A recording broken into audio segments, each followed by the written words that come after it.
Hey, can you see me?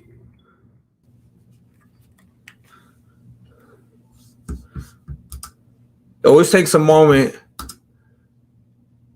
I think it's doing that funky countdown thing.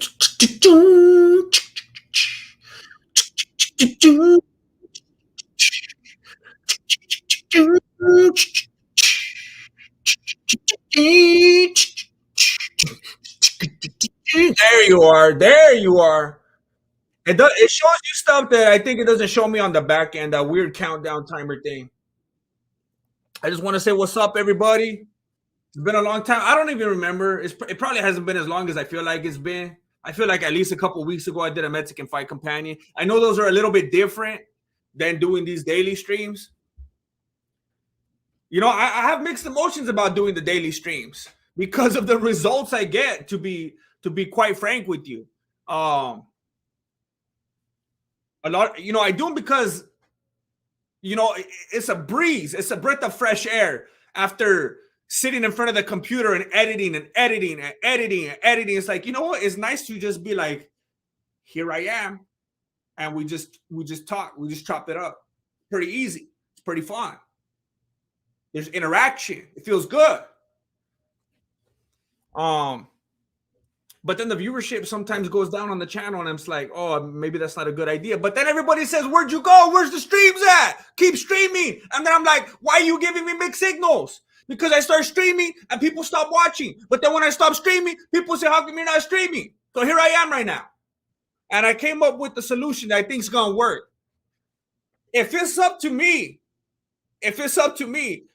I want to stream every single day at 12 o'clock. If it's up to me, I'm going to be here every single day at 12 o'clock PST. That's what I want to do.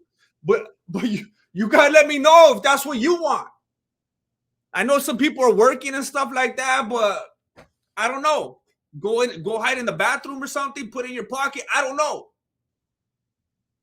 If it's up to me, I'm going to do every single day at 12 p.m. PST, but then I'm going to have to archive it because it's going to destroy my watch time. So that's why I got the little banner right here, and I'm letting people know because I know people are going to peek in at different moments. And I want to let you know, if you're here, you're the few and the proud, and you're seeing it live. Once it's gone, it's gone. It's not going to be viewable to the general public. It goes on the membership tab because then I don't think it's going to mess up my watch time.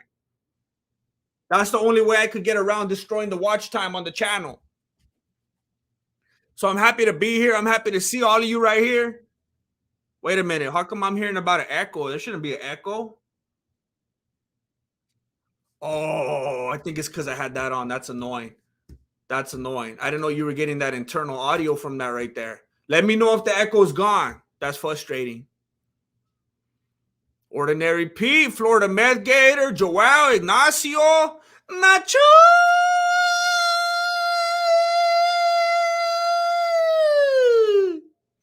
What's up? Dark Alley Recordings.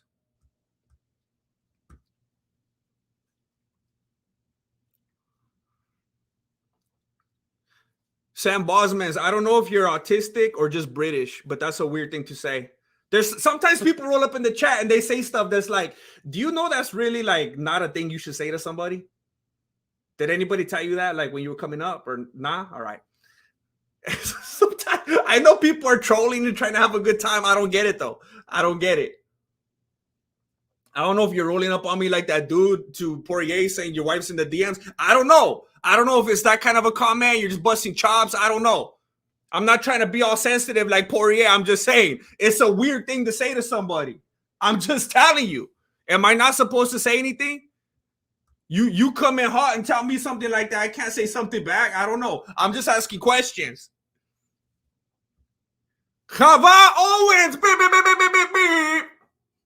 I'm at work, but I'm still able to catch the GM. I appreciate that. I don't know where you work. I hope you don't get in trouble. You're the one that you were telling me that you had a fight not that long ago, right? You were trying to cut weight and stuff for a fight. How did you have the fight yet?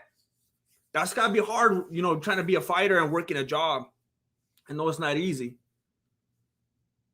Recently, I actually had to get that YouTube Premium. I got it myself. I was telling Marilena, I got to get the YouTube Premium. I have to. Because all the hours I spend in front of the computer trying to watch all these different videos for research and cut them up for the editing. You know how much time I sit there watching ads? How many hours of ads I watch, at the end of any month or whatever? It's ridiculous. So if you got that YouTube Premium, you could just put it in your pocket, close the window or close the phone. It doesn't even I remember other websites were pushing that for a while. You could watch us and close the thing and won't even mess anything up. You could do that on YouTube Premium now. So you could just close it. But if you have YouTube Premium, then I get burned on the ads. But whatever, it's okay. They give me a little cut. They try to make it better for the creators. They give me a quarter of every cent. But I hope you're having a good time out there. I hope the weight cut went well. Come on, baby, beep, beep, beep. Why is Jesse on fire taking your fake interview format?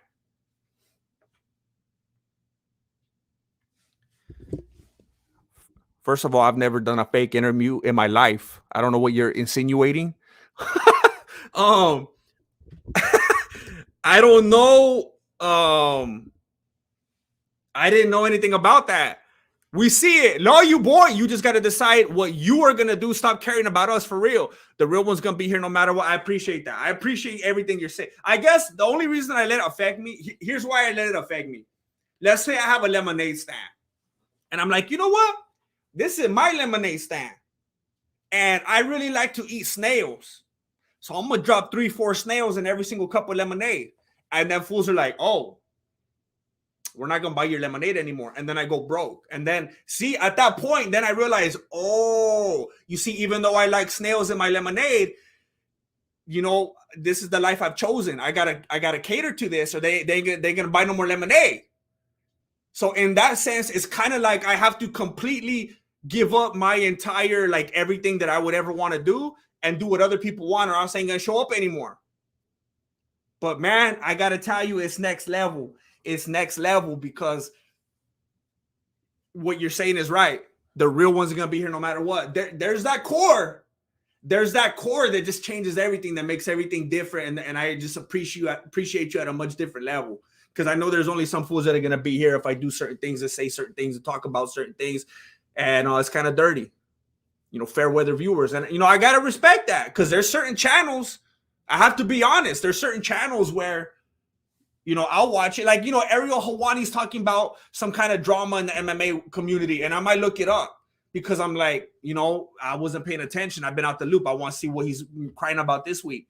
But then Ariel Helwani starts talking about the NBA, and I'm like, fool, I don't want to hear about that. And, then it makes me feel bad. Like, oh, snap.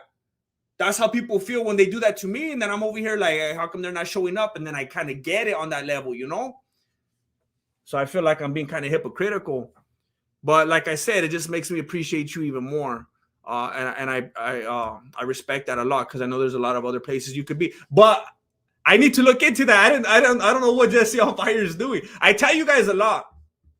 I'm homies with a lot of these creators, and I like what they do, but it's very rare that I actually watch them, because I just get flooded with too much MMA content. Strickland's Burner. Thoughts on Bernie Gore, bro? Bernie Gore, bro. What is that? Thoughts on Bernie Gore? I'm going to have to look that up. I don't know what that is. Caliber 5. Here's for having the most fire sweatshirt merch. Didn't pay the $100 for it, though. Wait, does that mean you already got one? And you didn't have to pay the 100, or you didn't get one because it's 100. I need to change that back. For those of you that don't know, I had a very special Black Friday deal where I put my sweaters up to $100 so that people could brag on them and be like, hey, I got the $100 sweater. My parents love me. But I forgot to put it. Honestly, it's such an easy thing. It's just like right now I was talking when I was in the chat.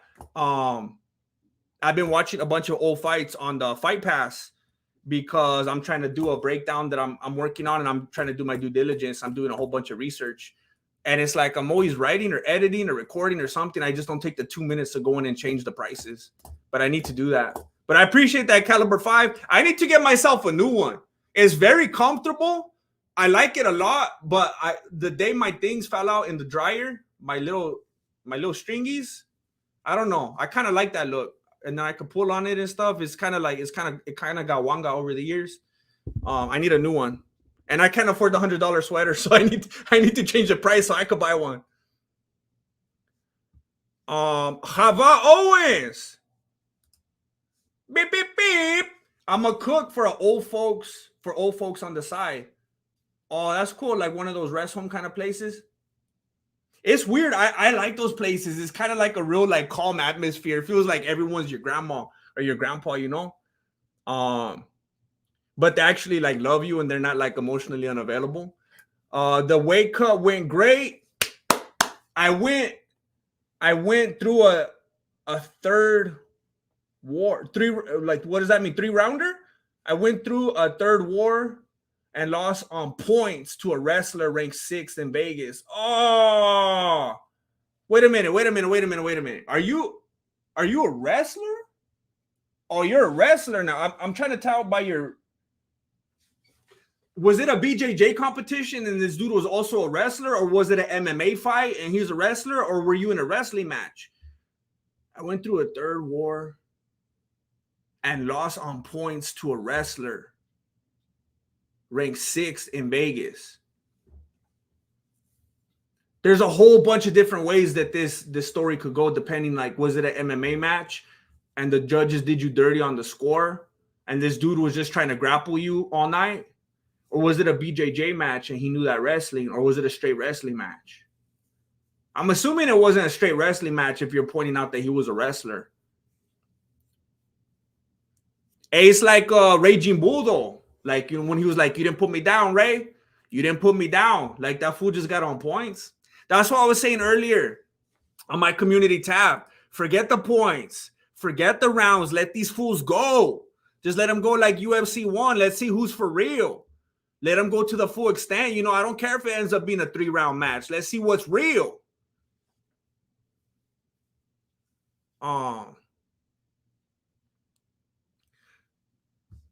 James 76, beep, beep, beep, beep, beep. Nothing about GM is fake, fools, including his accent. Oh, you're talking about those interviews. I know.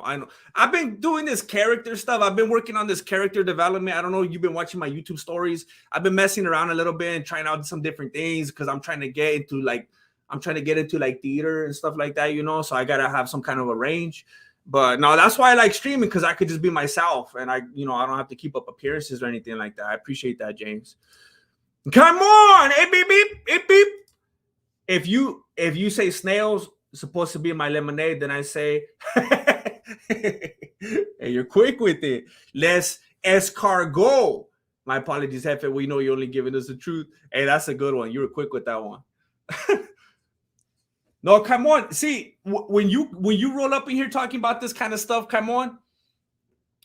You're coming at it like an MMA truther at heart. You're coming at it like a Puritan in the MMA community, like with all the love and respect and appreciation for everything that we've built here, not just like, hey, what's happening today? You're gonna talk about Conor McGregor or what? So you look at it with like a pure, like a homie. You got the homie lens on. That's the thing. Come on, you got the homie lens on. So like you're seeing things in a way more respectable and loyal way than the majority of people, you know. So I respect that, actually. Zoomer Loyalist just became a new member. Beep, beep, beep, beep. Thank you for joining the membership. You want to see those old streams, huh? I'm going to get to the news at some point. But I just want to make sure to say what's up to everybody. How about Owens? Beep, beep, beep. It was an MMA fight, but my picture was from, man, you're staying active. You're putting in those rounds. So this is from IBJJF right here, but it was an MMA fight. Man, so he was just with that control time in the MMA fight. He ain't gonna be able to pull that off in the UFC though. I'm glad the weight cut went good though. That's like half the battle right there. The weight cut oftentimes is like the hardest part of the whole thing. So look, I know there's people with mixed emotions in here because I was already experiencing it on the other channel. There's a certain group of people that like, let me show you the video because I don't know if you've seen it. I want to give you the context first. So if you haven't seen the video with Poirier, here it is right here. And I don't think I'm gonna get claimed for it because I didn't get it off of YouTube. So here's what went down as far as the slap with Dustin Poirier. And I'm gonna come over here to the side right here because I'm not up to speed with technology and stuff like that. But look, scope it out. So right here you got Bert Kreischer, and he went to Dollar Tree and made himself a poster for the Mardi Gras parade. And you got all these people right here lined up, dozens in attendance for Dustin Poirier going by right here on the Jeep. And you got this fool all proud. Look how he looks back. Look how he looks back right here. That's one of my favorite parts of the video. This dude, I don't know who the cameraman is. I don't know if it's his wife or his brother or what, but he's making sure on multiple instances he keeps looking back. Like, is it rolling? Are you sure it's not on camera? It's not a photo? Are you sure you got it on video mode? It's not on slow motion? Look, there it is. You got it? Okay. And now he's waiting. Hey, Dustin, look, your wife is in my DMs. And Dustin's like, well, hold on. Let me see. Hold it closer. And then the fool wants a high five. And boom, he gets a high five to the face. And then he gives Poirier the finger origami. He gives him the birdie. And then Poirier's mad and he wants to hop out the Jeep. And he's trying to traumatize his daughter. And she's crying. And his wife's saying, no, stop it. We got a Chile empire. Stop it. We're going to get sued. No, don't do it. Stay in the Jeep. And Dustin Poirier is like, you're lucky. Let me show you one more time. This fool made a homemade poster. He's trying to ride the wave. He's trying to feed the meme. And he thinks his next level right here. This ain't keyboard warrior status. He's like, I'm going face to face. I got my boots on. I'm ready for war. Boom. Right there. 3 feet away. What you gonna do about it? Dustin's like, hold up. Let me feel it real quick. The dude actually holds out his hand for a high five. Are you a fan or a hater? Who are you? And Dustin gives him the high five, but it's to the face. The dude doesn't like it. He gives him a little hand signal. Dustin wants to hop out. His wife's trying to stop him. Don't do it. Stop it. Have thicker skin. Be a man. And then the daughter's crying, and she's traumatized forever because Dustin Poirier was offended.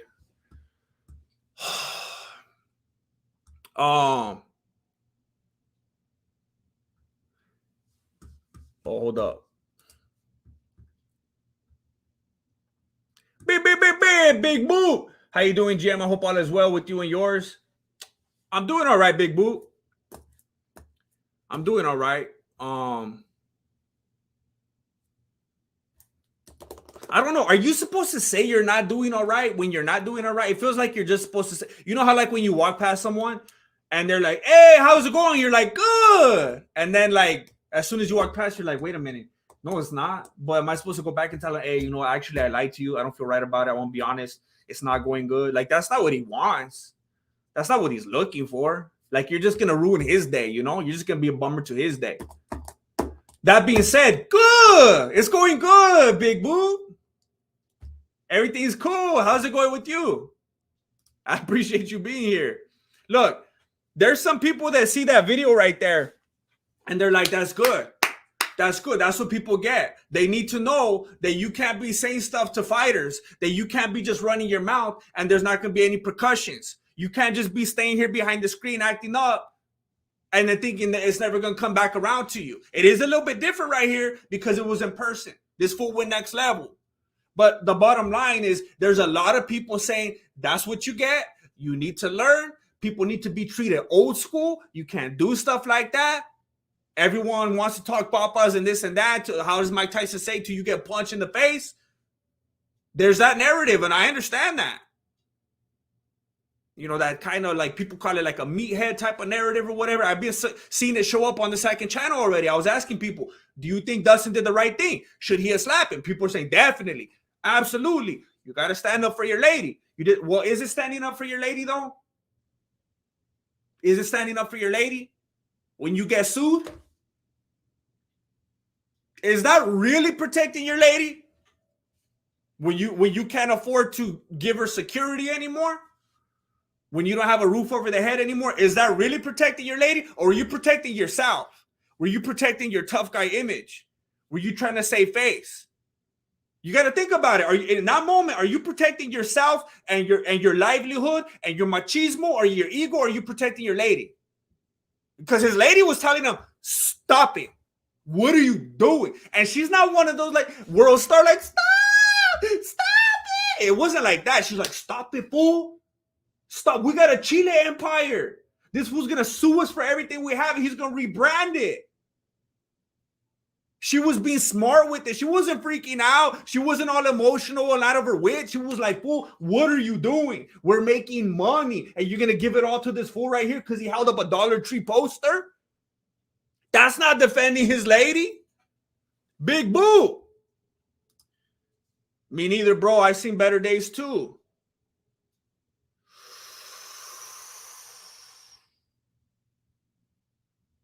My girlfriend OD'd in front of me on Valentine's Day. I've hardly slept since. We got to keep our heads up.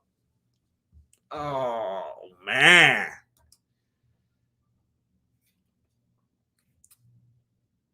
Forgive me for asking, because I don't want to make things even. I don't want to make you go on and on about this. But like, is she still with us? You know, I've known people that I didn't used to think that was a thing, but I've known people that have OD'd and then they are still with us. You know, and then sometimes they're not.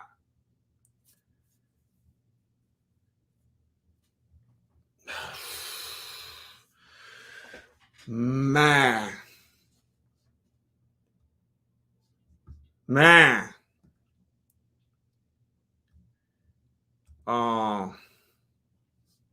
You don't gotta. I'm not asking you to throw no more money or anything like that, but I'll look out for your name if you feel like saying more.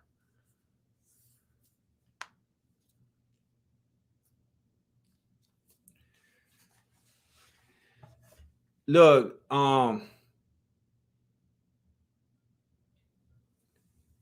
I'll say this. You know, I'm in a situation right here where like I don't want to just gloss over something like that, but I also don't want to just run my mouth about something I don't know nothing about.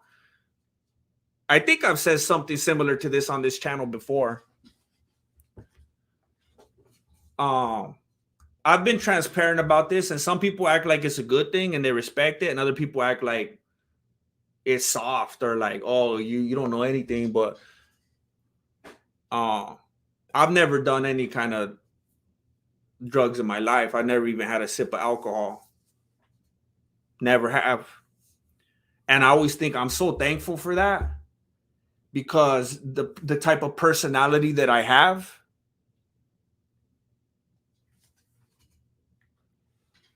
there's no way I will be here today. So when I hear stuff like this, like I feel for that, because I know a lot of people could look at that judgmentally and be like, oh, that's weak, or why'd you do that, or how? And it's like, man, I get it. I mean, I can't even. I got these stupid vices, like the way I can't even give up drinking Pepsi or like eating fast food and stuff. Imagine if I was like doing other kind of stuff. Like, man, there's no hope for me.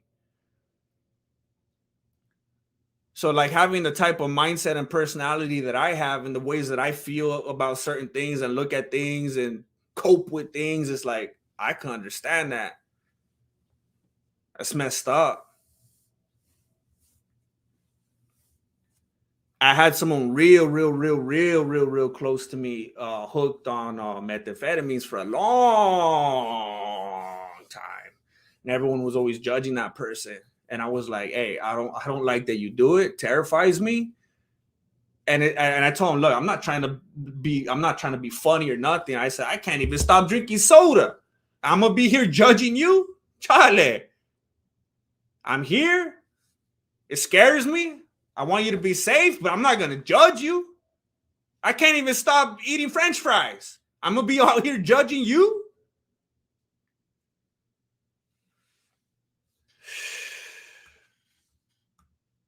Man.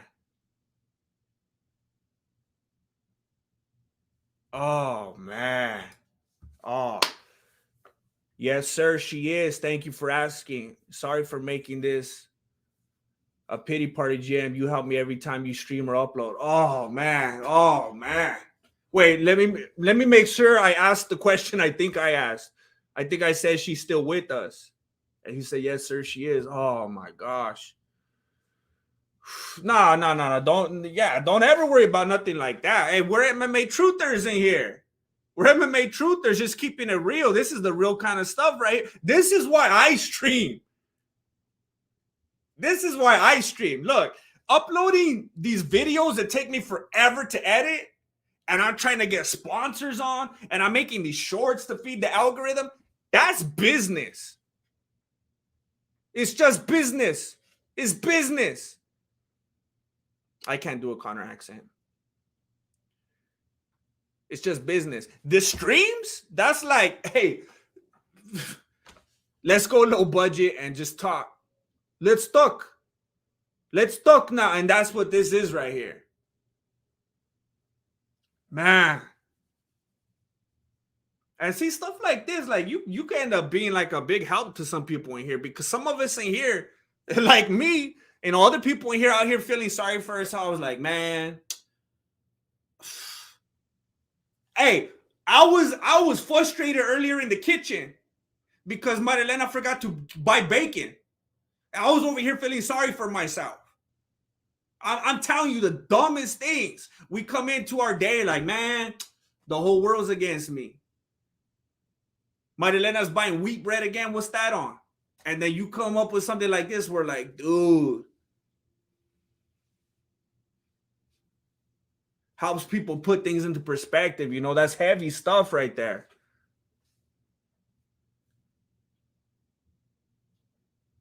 And you know what? It feels like every day. It feels like every day I'm like, I'm never uploading again.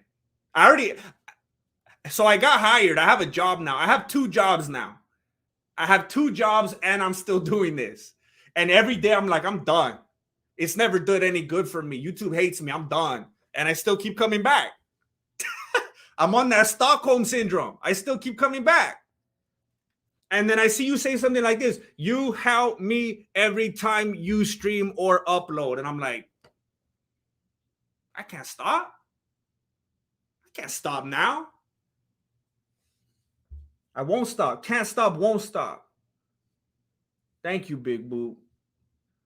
Man, I wish you guys nothing but the best. I hope you take care of each other out there and just do what you think is right, you know? I hope you stick around. You feel free to chime in and say what's up anytime. Much love to you both. No sin, Nate. Big us, my straight brothers. Only correct lifestyle. Wait a minute. I'm going to be honest. I already forgot that dude's name. Was it Barquard or Nate Bargatze? No, that's not it. MMA gay. What's his name? Nate Marquardt. Nate Marquardt. I think that fool's last name is sinful. I don't even Marquardt. Look, I'm gonna give you a hot take right here. I'm gonna give you a hot take because Nate Marquardt was on there saying, "I don't want to see this Disney type of stuff right here. I don't want to see 2 dudes getting familiar with each other." So then I'm gonna have to explain this stuff to my kids. That's what Nate was saying. You guys are up to speed, right? You know what happened? Nate was watching an ESPN event, which is owned by Disney, and Disney's on that train. And get on the train and ride it. Get on the train. They're on that whole trajectory of like they're on that colonization, you know. And Nate was watching it with his kids, and he sees 2 dudes getting friendly. And I don't even know what commercial he was referring to, honestly. I don't know if it was Last of Us or what. And people keep saying that I look like some dude from The Last of Us, and it better not be one of those dudes. You know what I'm talking about. You better not be playing with me. Some people keep going to my Instagram and my YouTube story and say, you look like that dude from The Last of Us. I don't know if you're talking about that dude that Nate was talking about, but that's not me. It's that CGI type of stuff. You know how they're putting people's faces on other people's bodies lately? It's not me. But I'm gonna give you a hot take right now. I agree with Nate. But wait till let me finish. Let me finish. If I'm watching TV with the little kiddos, if I'm watching TV with the little ones, I don't want to see two dudes getting familiar on the TV screen. But let me finish. I don't want to see a dude and a lady getting familiar on the screen either. Yeah. Why? Think about it. People are going hard on this dude on dude type of stuff, but I'm saying I don't want to see the dude and the lady either. They've been doing this since I was a little kid. They're trying to sensualize children. And look, let me point something out here. I know there's a whole group. I know there's a whole group right here that is saying that about one side. They're trying to over sensualize the kids by putting all this stuff in front of them now. Okay, yes. But let me add to that. They've been doing that since I was a kid. I was trying to watch Full House with my kids the other day, not Fuller House. Get that garbage out of my face. I was trying to show them Full House, the original from the 90s, you know? Like every single scene. I thought they were about to cut into some. It's like, dude, Uncle Jesse, chill. I'm trying to watch this with the little kids. You put on Saved by the Bell. You put on even Boy Meets World. It's like every single scene is like a crazy intense makeout session. It's like, why? I was watching this stuff when I was like 5 years old. These fools out here trying to sexualize these 5-year-old children, even before this Last of Us type of stuff. It was Uncle Jesse and all this rotating thing of ladies. I'm not gonna lie, I liked it. But that's why me and all the girls that I remember when I got into high school, all these girls that I went to high school, to elementary, middle school with, they were dropping like flies. And I remember in high school, I was like, what happened to all these girls? I feel like I'm at like an all boys academy. What's going on? Oh, that girl got pregnant. Huh? What happened to this girl? Oh, she's on continuation. What happened? She got pregnant. Oh, and what happened to Lisa? What happened? Oh, she's on home studies. She got pregnant. What? I thought she got pregnant last. She got pregnant again. They were doing this since I was a kid. Don't let it fool you. It's not just the dude and dude type of stuff.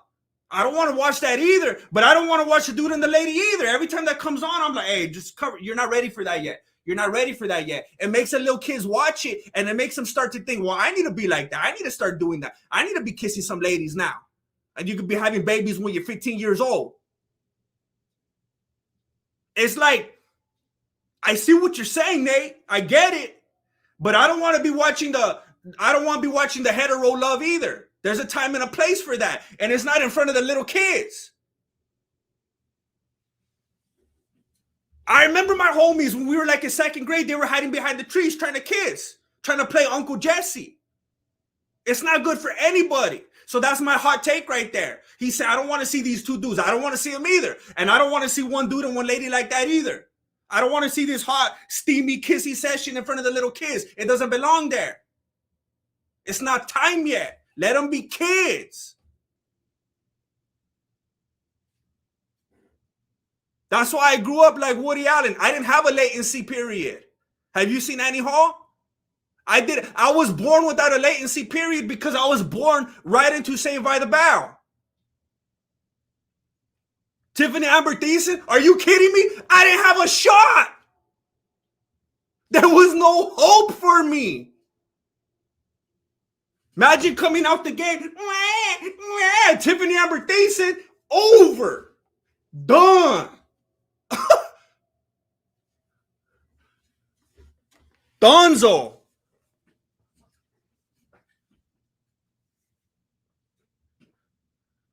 There was no hope for someone like me.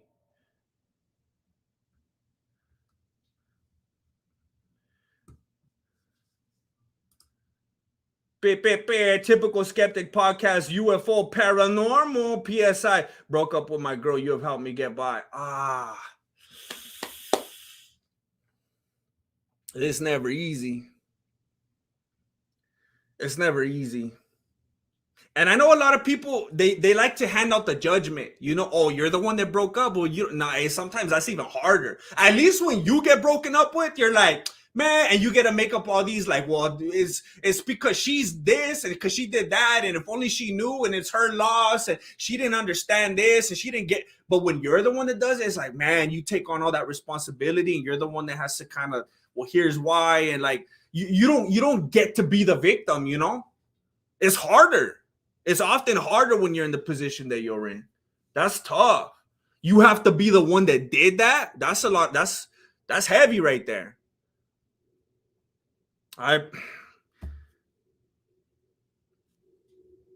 see. I'll do my best to keep just being here, you know. I said it like a ton of times. I got my own stuff that when I'm like, oh, I'm feeling down, I get on there and I go watch some Kill Tony. I go watch some Theo Vaughn. I ain't gonna lie, I'm still watching Boy Meets World, but I'm an adult now. It's okay. So it's like, if there's anybody that gets anything out of what I do, I want to be there too. I'm going to do my best to keep being there. Typical Skeptic Podcast, UFO Paranormal, PSI. Corduroy G. Yeah, some of us wish we had a Marilena to forget to pick up the bacon. At least we could tell ourselves next time. Hey, see? You're helping me put on the perspective too right there.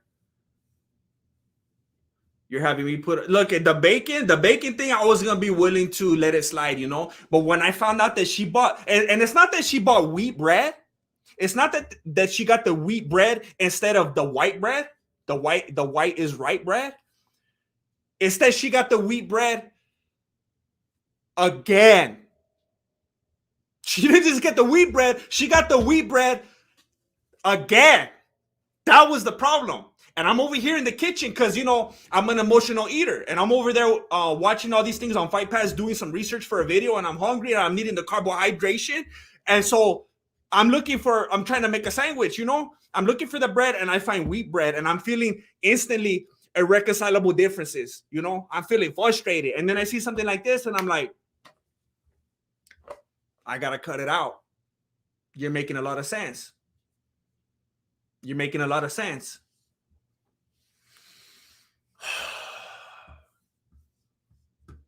I appreciate you saying that.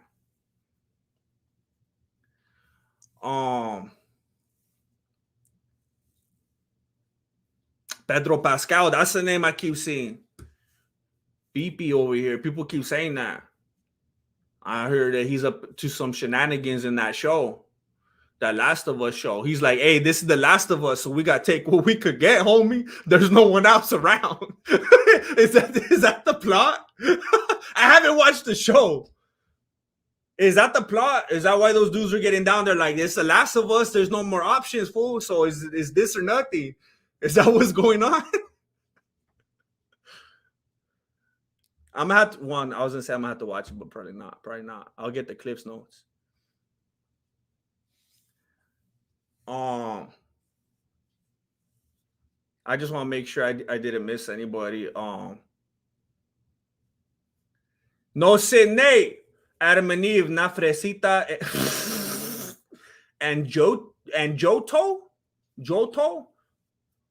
no sexy time until 18. By the way, that's pretty arbitrary as well. Like who said 18? George Washington? I don't know. I'm gonna stay out of that one. I think it's interesting though. Like what a random, like I know 18-year-olds. I know some 18-year-olds. And those fools could barely even brush their teeth right. And it's like, man, the things that 18-year-olds could do in light of the things you know they can't do. It's like, what are we doing here? Nah, sure. Says 100%. I think you're talking about the over-sensualization type of stuff. You're right there with me. I appreciate it. It's crazy. I watch Tim Dillon from time to time. I enjoy him a lot as well. I like his there's a whole wave of like I'm not saying that he has like the same style or that like I feel like they're the exact same kind of whatever, but one of my favorite comedians ever, if not my favorite, was Norm Macdonald. And Mark Norman reminds me a lot of that fearless, like I'm gonna say whatever I want. And it's still funny. You know, a lot of people try to say stuff to shock you just because they want to have that shock factor and they think shocking means funny. It doesn't. But Mark Norman's actually funny. And Tim Dillon is another one of those. Those are the only ones I could think of right now off my beanie that are like that. But I really appreciate those fearless type of comics that could say whatever, but also be funny. But look, I don't even think I got to what I wanted to say. There's people on different sides of the thing, on different sides of the slap. Should Dustin Poirier have slapped him? I'm going to say no, and let me tell you why. I don't think Poirier should have slapped him because not that long ago, Poirier was just going off on Dana White, saying you shouldn't slap your lady. You're a bad dude. You're running all these businesses. You're the face of this and that. It's not a good look. You're out here slapping her. But he's going to go slap this dude.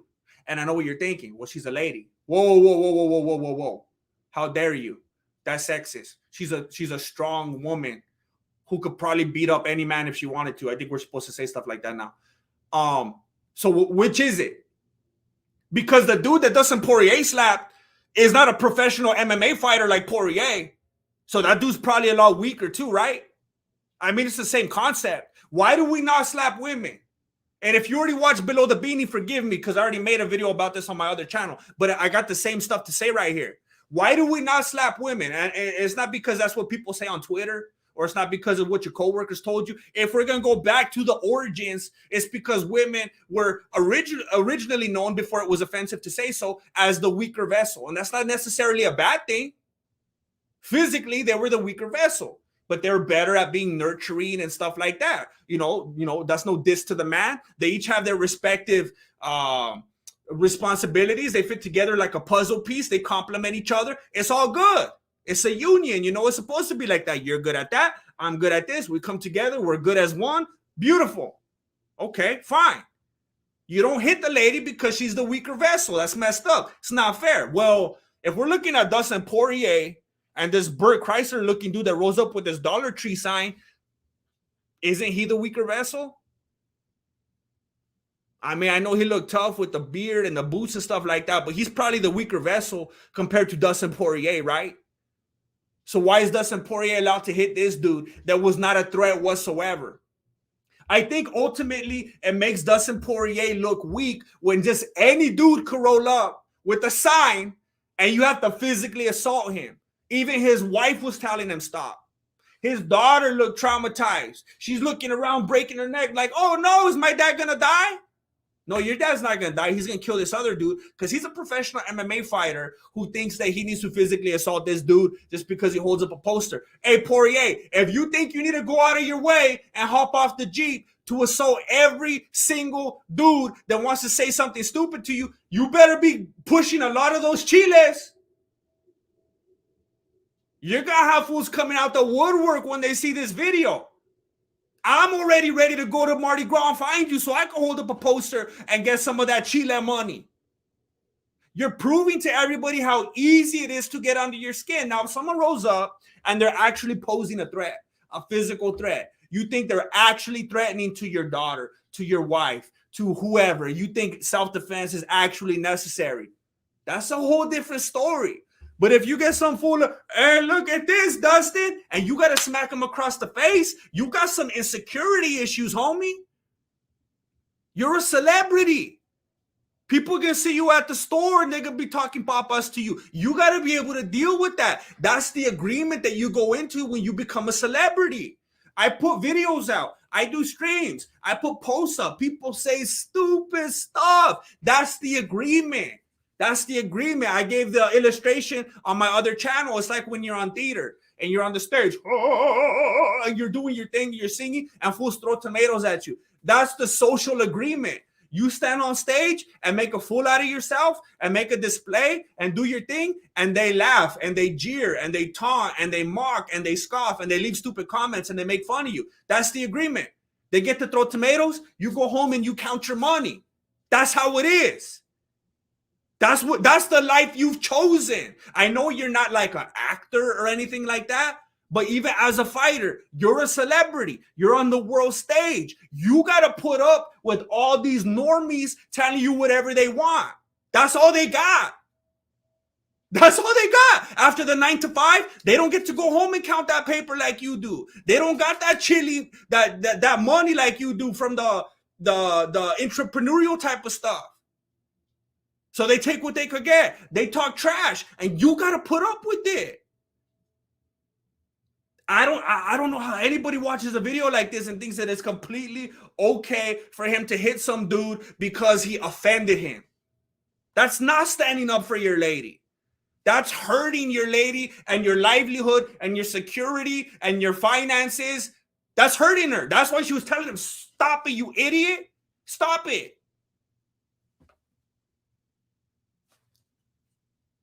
Is there a great counter to that?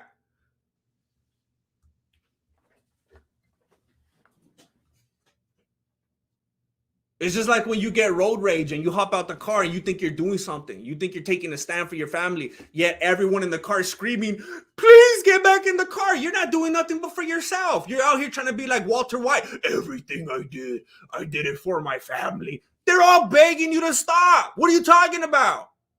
You did it for you. How about Owens? DP showed is starting to get to him. Absolutely. He's out here trying to have a good time, trying to throw the beads. He's on the Jeep, and he's this dude always like with the charity and talking about the kids and trying to look like a good guy. He can't even keep his composure. You look at the video, you see all these kids lined up. Thank you, Dustin. You helped me. You sent me to Disneyland. You gave me money so I could buy books for school. And then he's about to hop out the Jeep and smack this dude because he had a poster. He had a poster. Imagine if I try to track down everyone that leaves me a stupid comment and try to go smack them. How weak would that look? How pathetic for me to have to go out of my way to do something like that because I don't feel good enough about my own situation. I got to go hunt fools down and smack them up. That's weakness. Do. Islam and Vogue talking about who's pound for pound number one. Meanwhile, John Jones is getting ready to have it handed back to him in March. Hey, I'm not going to give too much away right now. But do. Look, there's a lot to say about John Jones' personality and the type of sketchy stuff that he's done and illegal activity and just being a bad dude. I went back and I've been watching a lot of his fights and man, it's sad. It's sad because his fighting ability, the creativity, the attributes, it's like shocking. And then the progression that you see from the I was watching that fool's amateur, not the amateur fights, but the ones before the UFC. And it's real easy for me to be like, nah, Charlie, never, because he did. Like, it's easy to rule out anyone because of like steroid usage. But man, what a shame. What a shame, because that fool did some crazy stuff. That fool did some crazy stuff. But I wonder, and look, I'm just being honest, dude. I'm just being honest. And I've talked about it before, and I really want to go in and try to see where I could see the change happen. But it's very interesting when you think of all the big legendary names that he beat and in the fashion that he beat them. And then you saw that happen. Completely different fighter, completely different style. He started having much different outcomes in the fights. He never looked the same again. People started booing. People started saying that he fights like Adesanya at that point. He became a point fighter, kept going decision after decision after decision, was never the same type of dude again. And I know a lot of people say, well, steroids ain't going to make you a better fighter. Stop talking about steroids. All those kicks to the head that he did on DC and this dude and all the elbows, that's not from steroids. And I used to kind of agree with that. I was like, man, what can I say to that? They got a point. But I started to think about it more recently. And it was like, I think that can contribute. Because it's like talking about Adderall. and someone on their SATs and they get like a perfect score, a real good score. Well, the Adderall didn't make you smarter. And it's like, you know what? In a very significant way, it might have. Because what if they were taking all this Adderall, and because of them being able to stay up longer and have all this energy, they were able to read way more books and work on way more equations and watch way more videos and be exposed to more articles and information. I was like, oh, snap. It can make you smarter, because what it does is provide you with the resources that you would not have otherwise to get way smarter. This video is not sponsored by Adderall. And then it made me think about steroids. I was like, oh, maybe like completely directly, steroids doesn't like, okay, steroid, and now I'm a better striker. Steroid, and now I'm a better grappler. Maybe it doesn't work like that, but the steroids that you take, because of the recovery time and the extra energy and aggression and stuff it does to you physically, will allow you to train more, to be more active, to go at it with more enthusiasm. And because of that, you'll learn new techniques, you'll learn new skills, you'll work on your attributes, and you will become a more complete, more rounded fighter.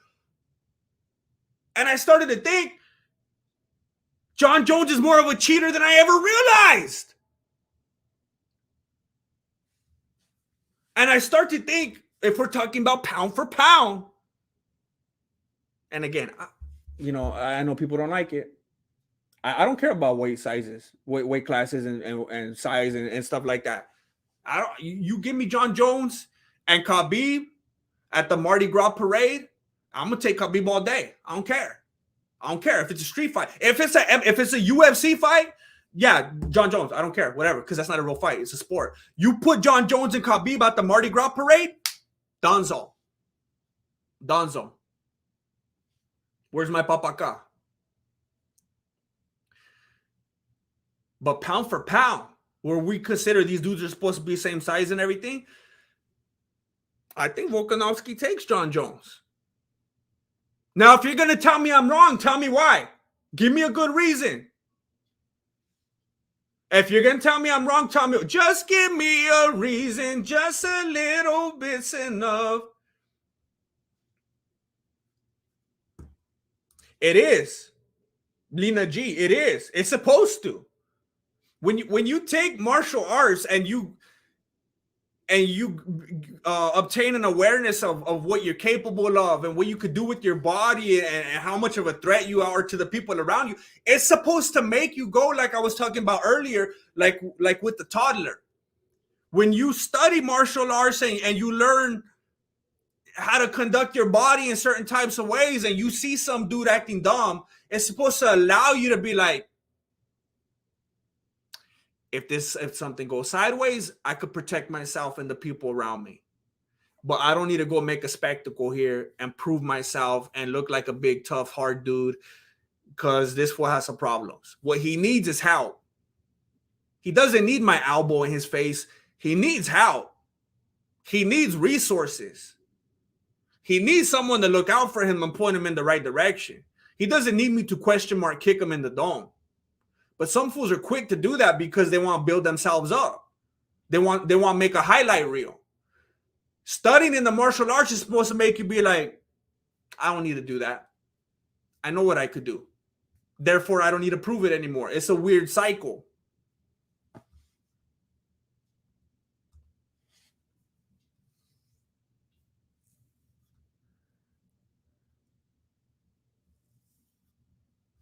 Dustin has a good wife. Lots of toxic women would encourage their man to fight someone.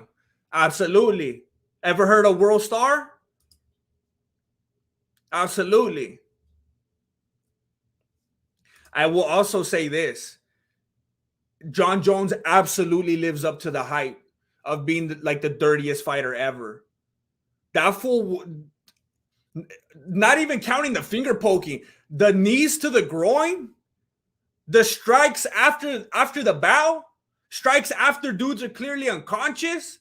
That dude's a dirty fighter.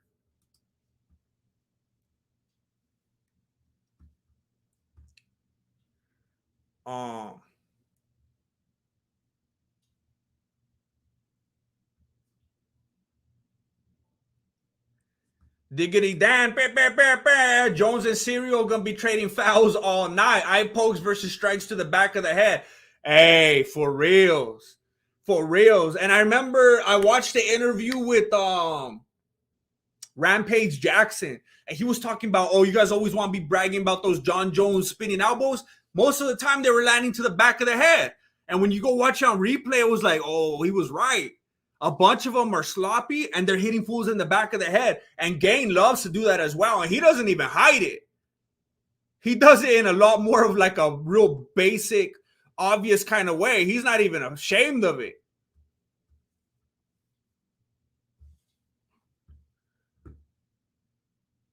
Khabib drowns anyone on earth in a parade fight. I love that we're calling them parade fights. That needs to be a thing.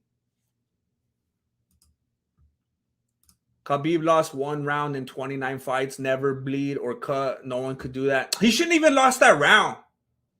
He gave it to him because he wanted to stand and trade.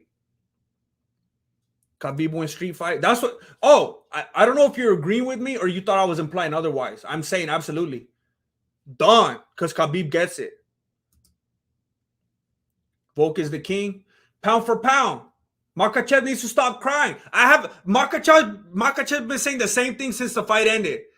That he had to travel like 15 million miles. Who cares how long you travel, fool? He keeps acting like that's like he sounds like Bryce Mitchell. Ever since the fight ended, he wants to talk about his commute to work. That doesn't have nothing to do with it. Who cares how far you had to fly? I thought you were going to kill him. You were going to manhandle him. You were going to dominate him. Now you keep crying about the flight?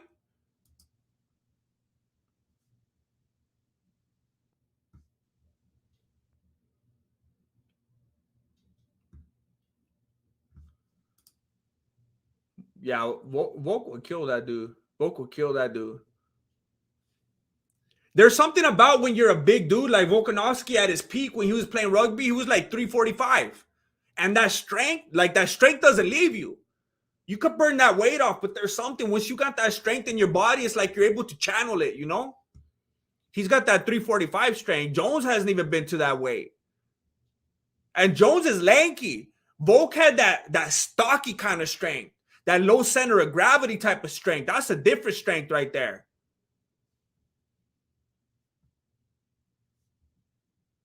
That's what's up. Volk is an animal. He's a machine.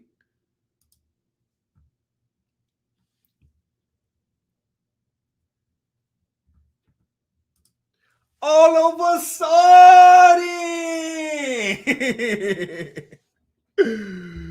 Zach is back. Professional looking stream with great audio. Well, I finally figured out how to connect my microphone to StreamYard. And I am in 720. I am in 720 HD. StreamYard was trying to make me pay like $50 a month. $50 a month to go full 1080. Think I made out of $50?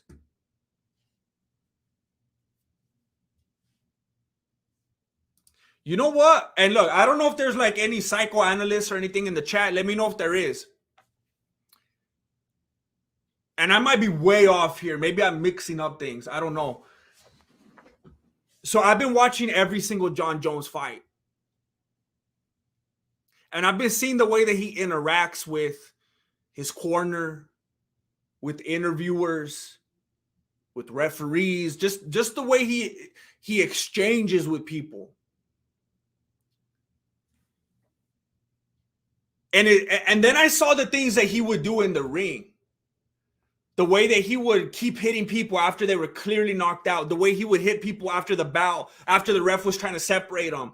The ways that he would celebrate in the middle of fights. The ways that he would like really like hurt people in concerning ways and then strangely celebrate after. Some of the behavior I was seeing from him made me feel like maybe he had like a real hard, serious super case of like ADD. Or to be honest, I don't know the difference between, I hear people say ADD and I hear ADHD. I don't know the difference, to be honest. But when he would interact with people, he was like the most cordial, diplomatic, like endearing, soft-spoken, gracious, happy, polite type of dude. Just like, I was like impressed. Yes, sir. No, sir. Thank you very much. Just like, dude. It's like this dude took like political courses or something like that. I don't know.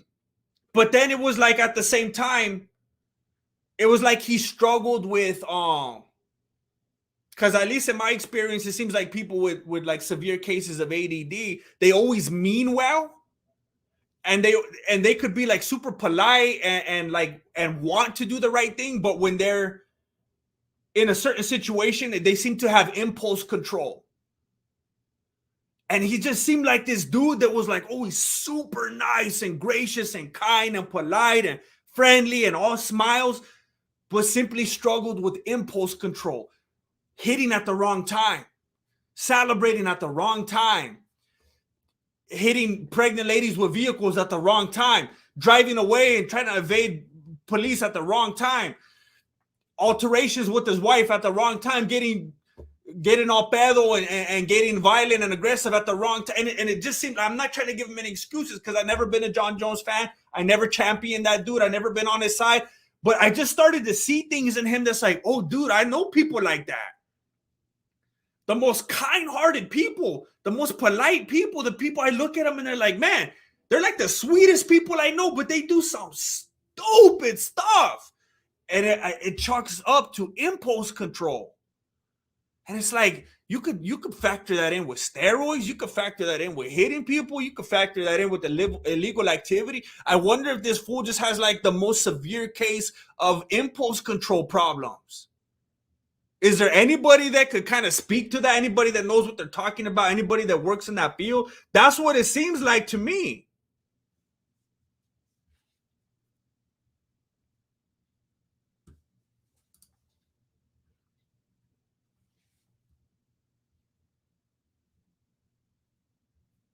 I'm just trying to catch up on the chat right here.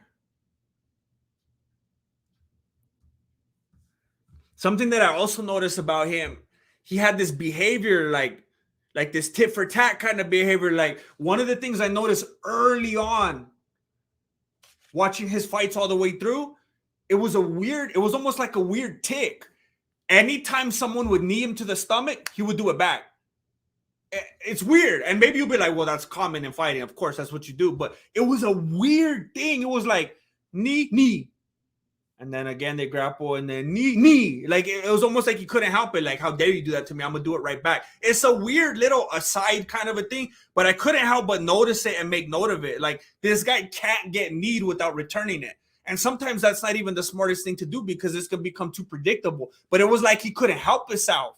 Every single time he would get kneed, it was like a reflection. It would just boom right back. And I thought that's interesting. And it seemed like it went along perfectly with his mindset. Cookie said, Gucci check. Lil Dono for the dumbbell rack. The dumbbell rack. Are you looking at my dumbbells on the floor? I was actually thinking about getting in touch with some sponsors, with some dumbbell sponsors, some like weightlifting websites. I was like, man, I wonder if I could get some dumbbells. I like free weights. I feel like I could reach out and secure you as a bystander. Imagine 1080. Feel like I'm right there in the room, breaking and entering.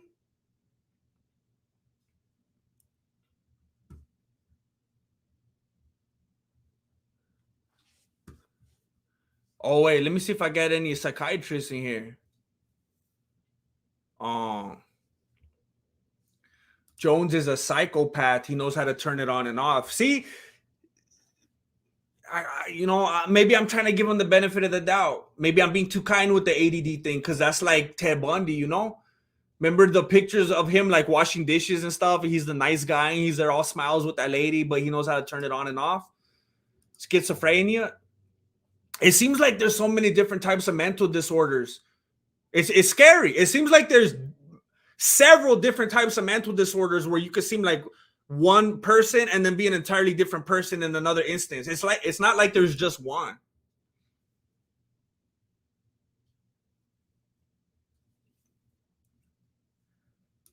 Nah, man, he just has a fake personality. That's the truth. Man.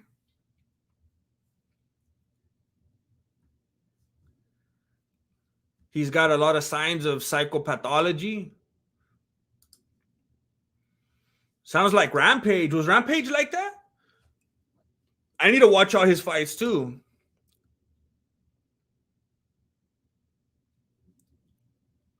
It's called the warrior gene. Is that a real thing? You know what? Somebody mentioned something earlier that I said I was going to have to look up. I don't know what they were talking about. Oh, you know what? I do need to look up that Jesse on Fire thing. Someone said that he's doing Kaimon said that he's doing a new series where he's interviewing people. All right, I don't know how to differentiate right here. I can't look for that right now. Restraint is the greatest strength. That's what I'm telling you. They should call it restraint. Restraint. Dustin Poirier just makes himself look weak when he does that. I mean, just imagine. I mean, I was saying it on the other channel earlier. Even a normal type of dude, like anyone watching right now, forget being a celebrity. If you're out in public with your lady and someone says something disrespectful to your lady that's not at all considered a threatening thing where you actually think physical defense is necessary, because you got to think this through. It'd be nice if we could just feel like some dude was being a jerk and we just had to put him in his place and that would be the end of it. It would be nice if it was the Wild Wild West. But you can't think that way. You got to be an adult and be like, well, if this goes to court and this judge is thinking this way, especially if I live in a place like California, you got to think that way. So if you're out in public with your lady and someone holds up a disrespectful poster or says, oh, your lady's this and that, you got to be a silent warrior. You got to keep your composure. You got to have some of that restraint. And you got to look at her and be like, look at Dustin Poirier's lady when he wanted to try to stand up for her. She wasn't like, yeah, please go defend my honor. She was telling him, stop it. She was the one that was being the voice of reason because he was going to make them lose everything that they had. And that's not protecting your lady. Even the normies out here, I'm saying, you could get sued too. I mean, you might not have that Chile money, you might not have that mansion, but they're going to take your Chevy Silverado. They're going to take your 60-inch screen TV. They're going to take your Levi's. They're going to take whatever you got. You're not protecting your lady by going out there and trying to look like a tough dude. You're protecting your ego and your machismo at this point. You want to protect your lady, be mature, be responsible. Laugh off dudes like that. He wants to get physical, then you give him the elbow sopa. But not until then, because you're only burning your lady at that point. This dude's coming up being disrespectful to your lady. You're being doubly disrespectful to your lady to make her lose her security. You got to think it through.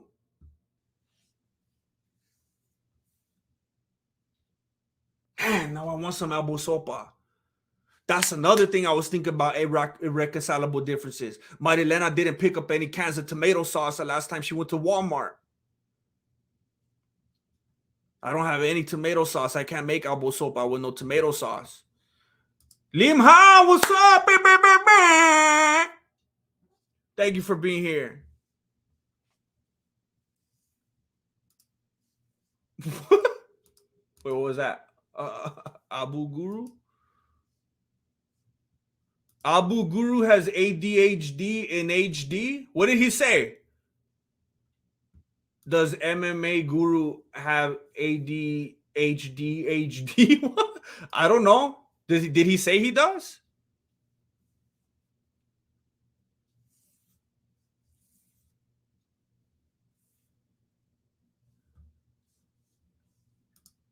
I can't offer you nothing right now. That's why I'm trying to get a sponsor to give them to me for free. Especially with the shipping. You know how much it costs to ship weights? Those things are heavy. I did hear about that. That's got to show you the desperation of Oliveira at this point. Because Dariush is my guy. And he's gonna be I mean, I don't know if Volk's gonna get the rematch again soon with Makhachev, or after Dariush chokes out Oliveira, if Dariush is gonna get the title shot. But I don't know at whatever point Dariush is gonna be the champ. But even though he just doesn't got that respect on his name, you know, he doesn't got that star power right now. That's just the truth of it. They're not giving him that push. So for Oliveira, always talking about that money, always thinking about that money, always wanting those Conor types of fights. For Oliveira, for Charles Gucci Oliveira to be calling out Dariush, there's something going on right there. Either Oliveira actually is getting back to his roots, and I'm talking both back to his like fighting roots and his actual like his like the scalp. I'm talking about like he's no longer like a blondie. That fool's trying to have too much fun. Blondie's out here trying to have fun. Not only is maybe he's trying to get back to his roots. And he's like, you know what? It's not about the money. It's not about the Gucci. It's not about the shopping sprees. It's about the best fighters. It's about the legacy.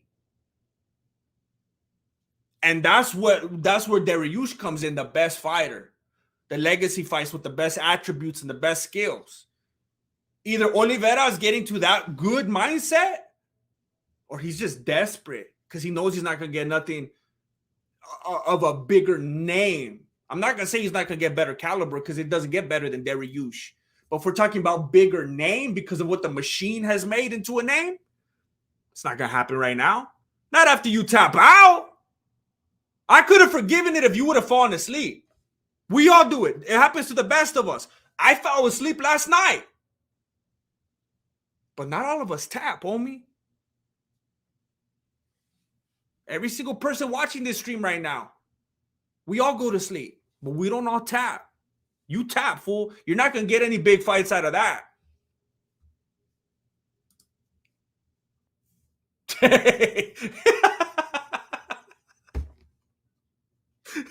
Hey, that's a good one. The free.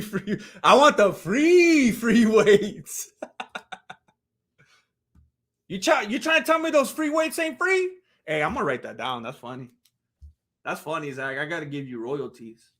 Hey, I'm here to pick up the free weights. I saw the free weights on Craigslist. What you mean they ain't free?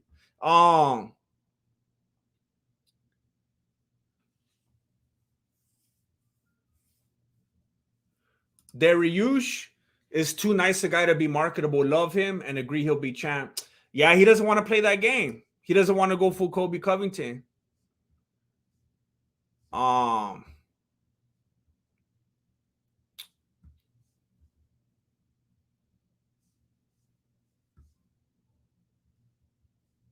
It is a bad idea. Oliveira's not playing the game. He needs to fight someone that's just preoccupied with striking, that he could just tie up real quick and get back up there to the top. It's a bad idea. He's on that Tony Ferguson type of trajectory. One bad decision after another until he's just beating it right into the ground.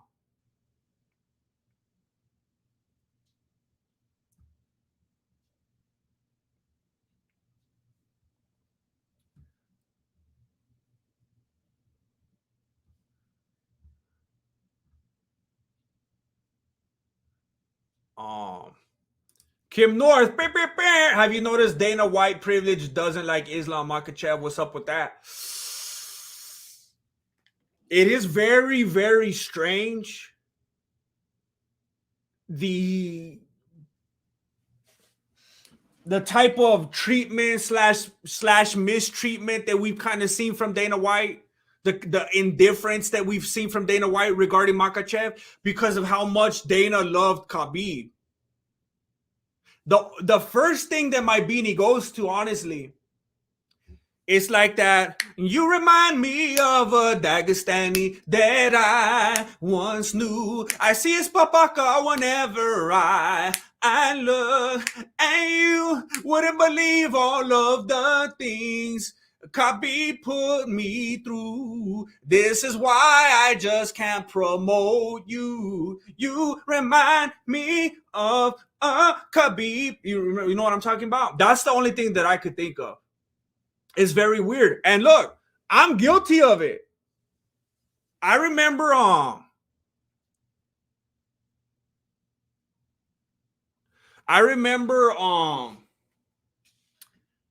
when I first started hearing about Makachev and seeing Makachev, and I was like, low budget Khabib. This is off brand. This is a store brand Khabib. I don't want to hear none of it. Get it out of my face.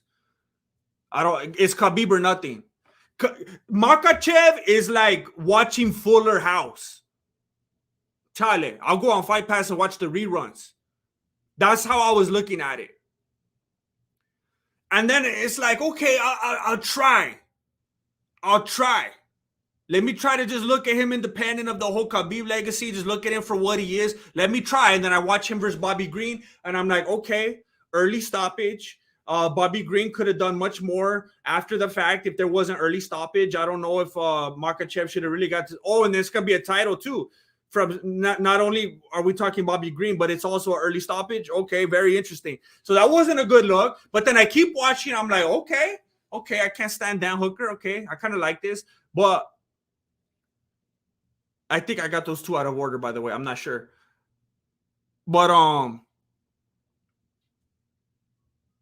I could see Dana White kind of feeling similar ways because of the heartbreak that he endured from Khabib. I could see him kind of wanting to move on from a market, from heavily promoting a market. See, the thing about the Dagestanians, that whole Russian thing, that whole market and that whole corner, it's good. It's good for life. It's like the Bulls. The Bulls they're always going to be on the map. It's always going to be a thing just because of Michael Jordan. They're set. They're going to be selling jerseys. They're set because of Michael Jordan. That's it.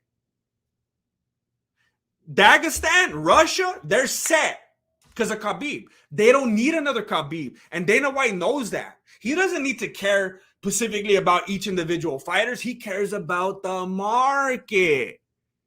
He doesn't need another Khabib. Khabib was so popular and dominant that it's set perpetually.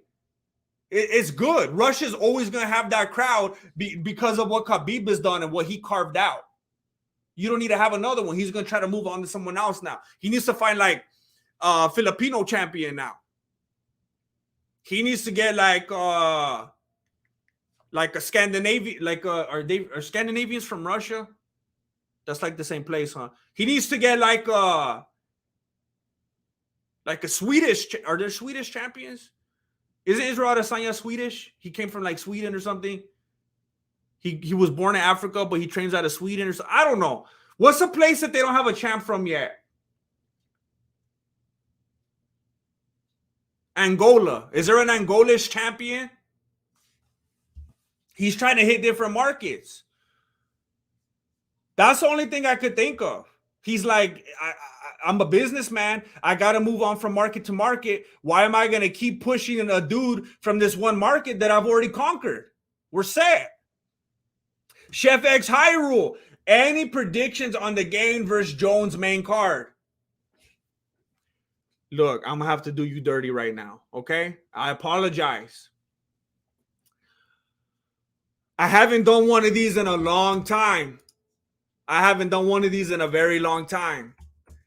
And I've been working very hard on this. I'm kind of trying to reinvent myself, all right? I'm kind of trying to reinvent myself. And I'm working on a prediction video. I've been doing a bunch of research for days now, working on a John Jones versus Serial game prediction video. So I'm gonna have to wait till that video to give you my prediction. I'm sorry to do you dirty, Chef X Hyrule. But hopefully that could serve as my promo to let you know what's on the way. I'm working on a full-blown, full breakdown style, edits and everything, prediction video, old school MMA type of video to give you my prediction. It should come out in, I don't know, a week or two. I've been putting a lot of time and effort into it. Valentina and Alexa, I got a lot of love for Alexa. Unbelievably talented. Obviously, she wouldn't be where she's at if she wasn't. But I feel like this is just going to be another one of those things where you got this dominant champion and you see someone else with all the potential in the world doing good things, climbing the ranks, looking good. But then you're like, oh, that's why this one's the champion. Just like Amanda Nunes was going through all those people. I remember whether it was Cyborg or that other big chick. Where was she? She was like a Canadian or something like that. And it's like, oh, yeah. Yeah. Or that other really tall, like 7-foot gamer girl. It's like they're climbing, they're looking good, they're making progress, and it's like, oh yeah, so we get it now. It happens. I think the only one. Oh, okay, we got Jeff Neal and Rachmanov. Unfortunately, I think UFC ruins a lot of fighters. It ruins their spirits. It ruins their potential. It ruins their trajectory. It ruins their ability to progress because of the pay structure. And you already know, I was telling you a few videos back, Jeff Neal. I don't know if he's still currently at this very moment is. As we speak, he might be on a shift right now at Applebee's. And that's not a joke. That fool has to moonlight because the UFC doesn't pay him like the NBA pays their athletes or the NFL pays their athletes. So this dude has to go and moonlight as a waiter. While Rachmanov's out there in Siberia or wherever that fool's from, and just living. I mean, you live in those kind of places where everyone just gets paid a certain amount to live, and you could just train all day and night. And then they wonder why everyone is just bypassing us. So I got to go with Rachmanov on that one, not because of anything against Jeff Neal, but because the UFC is doing that dude dirty.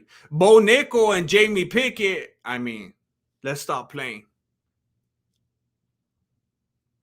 I think Bo Nickel is going to control time him to death.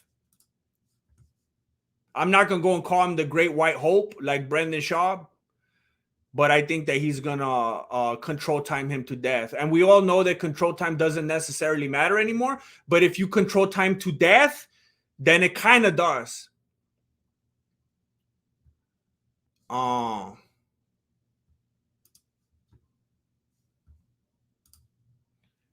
My little brother loves your channel. Can I get a shout out for him? Hey, Michael Hawk. Much love to Michael. Michael Hawk, much love and appreciation. Thank you for watching. Thank you for supporting the channel with your eyeballs. It means a lot to me. Thank you. Wait, I clicked on that by accident. How dare you disrespect the homie?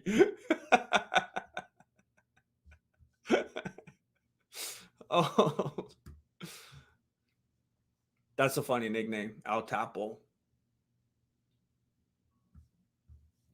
By the way, I saw someone in the chat a little while ago, and look, I don't know if sometimes people come in the chat and I think they got lost because they meant to go on Twitter and they end up here and they're like offended and they say stuff. I don't know if that's the case for you or if you're actually a loyal viewer, and therefore I want to keep our relationship intact and not come in hot. But I saw someone in the chat that I think was offended at this name and avatar right here. And I'm going to try to flip it just to create some dialogue here. So you see here on the screen, we got the name Jew here, okay? We got the name Jew, and we got a photo of Ariel Helwani. Now you look at something like this, and it would be really easy to cry racism, right? It would be really easy to say, look at this name, look at this avatar, this is offensive, this is unsensitive, yeah. And this shouldn't exist, this is hateful. And I'm gonna say, wow, I think it's really insensitive and racist and assuming of you to call this hateful. Now, I have friends that are Jewish, and I could look at the characteristics in this photo, right? Which you're calling offensive. And I could tell you, my Jewish homies, and if any of you in the chat have Jewish homies, please confirm or deny. I got Jewish homies that look like this dude right here. Okay? I got Jewish homies in real life that look like this dude. Do they offend you? Does their Jewishness offend you? If we're going to be honest, certain people got certain characteristics. Instead of it saying Jew right here, let's say it said Chino. Let's say it said Chinaman. And it had a dude and his eyes were like this. Are you going to get offended? Because I got to tell you, homie, I got Asian homies. And their eyes go like that. And that's okay. Because that's how Asian dudes look. Are you trying to be offended about their eyes for them? Because they're not offended. Are you trying to be offended at this dude's nose for him? Because he's not offended? I don't understand it when you come in trying to champion the Jewish dude while offending him at the same time. You're seeing the name Jew and seeing the photo and go, how dare you? That's offensive. And then I hold you up a picture of my homie. I'm like, is this offensive? Are you calling his face offensive? Do you see how that could be flipped? It doesn't make any sense. Do you think Jews are gross or something? Because my Jewish homies will be offended that you're saying this photo is offensive. What if it said black and there was a black dude in there and he had dark skin and you go, that's offensive for having a dude with dark skin. Why are you offensive? Why are you offended? Is dark skin offensive? What's wrong with that? He's proud of his dark skin. What are you trying to do?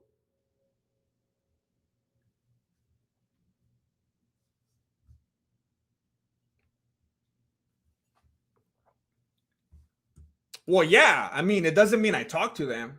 We're friends on Facebook.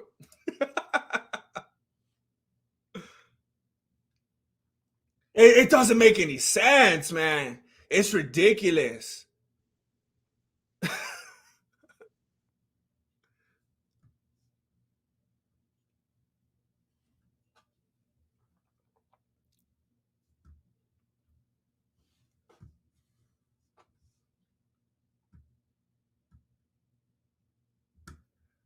Oh.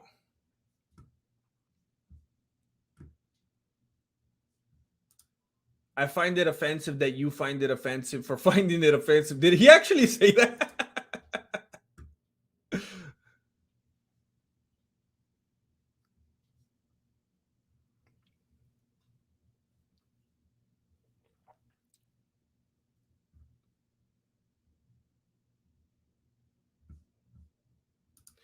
I think the whole stereotype thing is stupid. I think it's stupid. I mean, let's go with the same narrative. Let's talk about a Jewish nose. Let's look up the definition of a stereotype, which doesn't matter because definitions could change from day to day now, apparently. A widely held but fixed and oversimplified image or idea of a particular type of person or thing.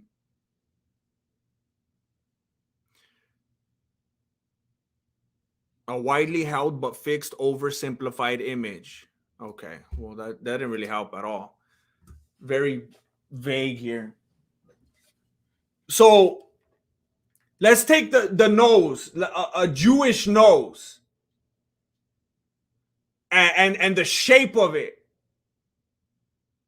You could call it a stereotype because it's so much the norm that you've decided to label it a stereotype. But at the same time, what you're talking about is real people's noses. Like, we're talking about human beings. It's real easy sometimes to get disconnected and like, no, we're talking about stereotypes here, Jesse. We're talking about stereotypes. No, we're talking about people, fool. You line up a bunch of Jewish people. No, don't line them up. Don't do that.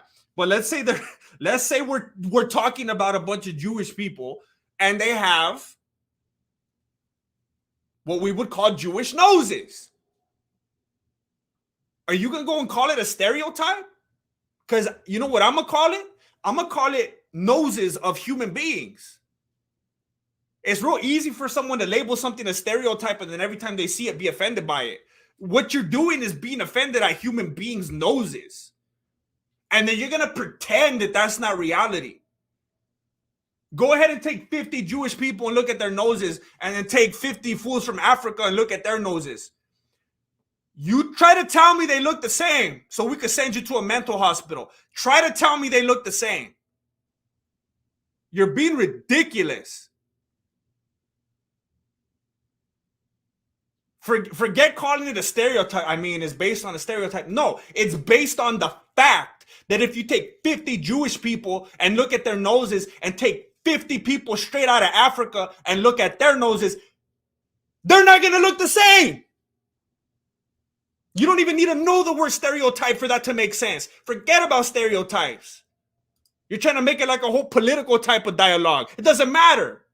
Let's just be basic and logical and just strip down everything to the bare bones. You take 50 people that are Jewish, look at their noses, and take 50 people straight out of Mexico or straight out of Ireland and look at their noses. They're not going to look the same. If that offends you, you're just offended by the noses of actual living, breathing human beings, not an avatar. You got to be honest with yourself.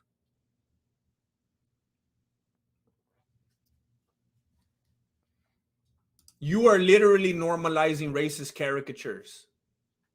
Look, if somebody makes a racist caricature of a dude with a little mustache in a sombrero eating a burrito while he's sitting in the shade, I'm not going to you'll probably get offended for me because you want to get offended for all of us. So you'll get offended, but I won't get offended. You know why?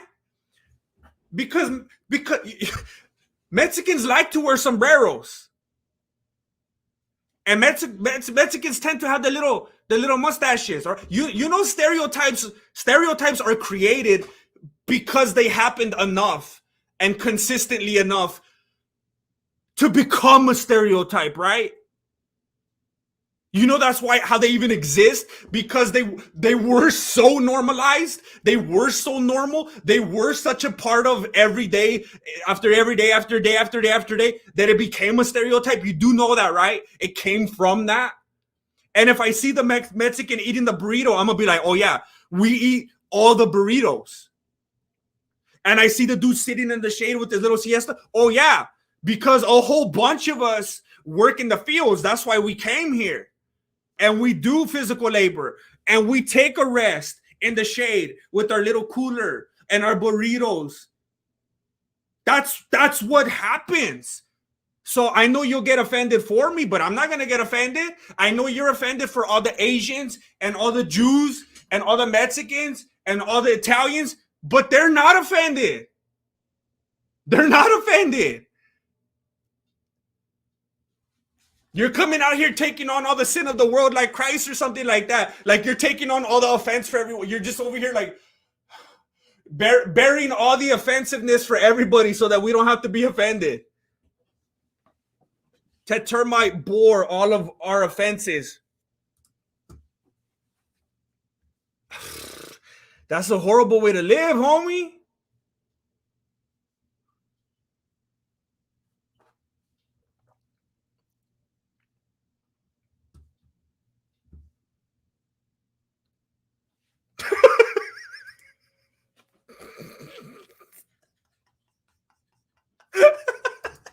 Ah.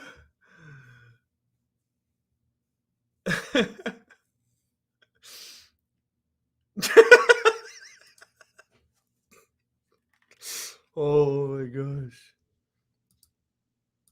It's midnight in South Africa right now, and I jump into here GM talking about Jews.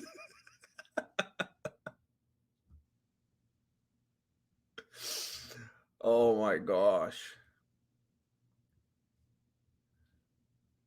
Um,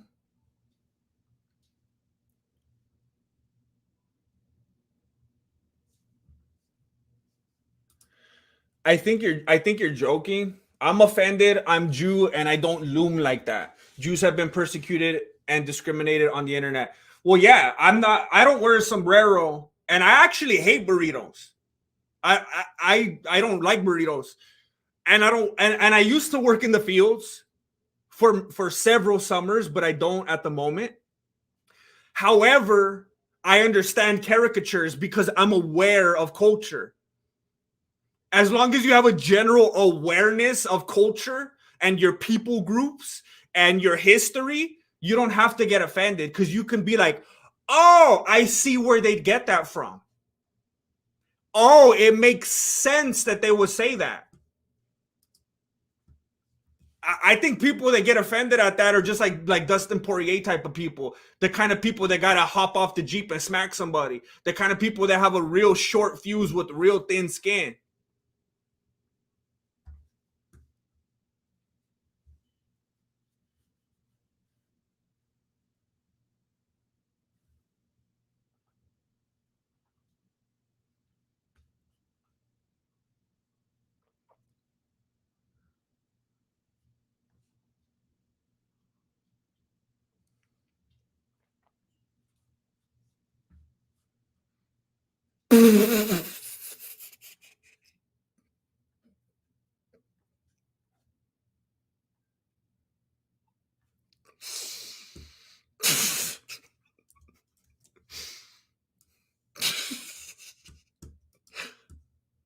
I'm not gonna highlight that comment.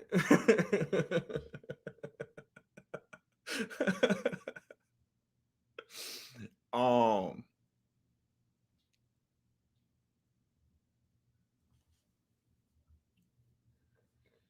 some people just complain for the sake of it. That's what the new culture is. That's like why things like people didn't have the ability to do that before, and they had to find ways to be decent and civil and learn how to interact and grow and mature and put up with things around them.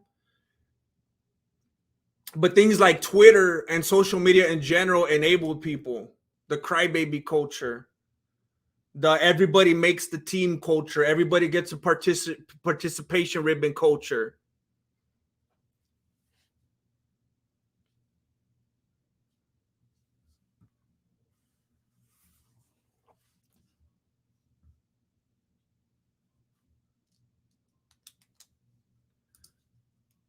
The fact that you just said othering, I feel makes me know exactly where you stand in life right now. You know these people in your chat are real humans, right? That's what I've been saying all along, and you're not treating them like humans. You're treating them like they're all caricatures. I'm saying that these people are humans, and there's people watching right now that have noses like the people in that avatar that you were offended about. You're being offended by their actual human noses. That's what's offensive. You are normalizing this type of othering. And statistically, a small amount of your chat will go out into the world and act on these feelings. Oh my gosh. This is the kind of person that says that you can't play video games because then you're going to go punch someone and steal a car. Yes, anyone that's mentally weak will do these types of things. To termite, the kind of stuff you're talking about right now, those kind of people are the people that, they'll watch TV, they'll watch The Simpsons, and they'll see a violent scene and go do something dumb. You know why? Because those particular people are twisted. and they'll be triggered by anything around them. They'll hear an ad on the radio and go do something stupid because they were mentally weak.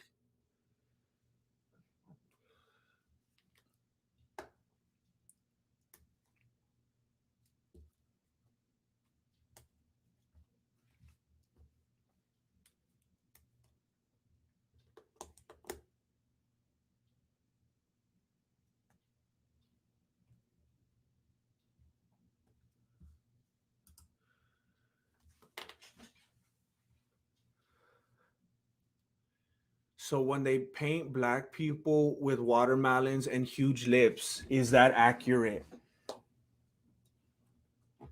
Sometimes when people are trying as hard as they possibly can to white knight and to be like the best type of zillennial and to get a Twitter medal, they say the stupidest things. They say and you probably think I'm going to run away from this, and you probably think I'm going to go in a different direction, but let me tell you something.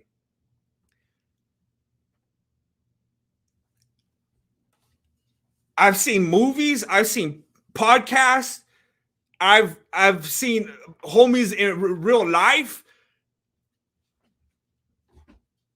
I don't know a black individual that has ever said I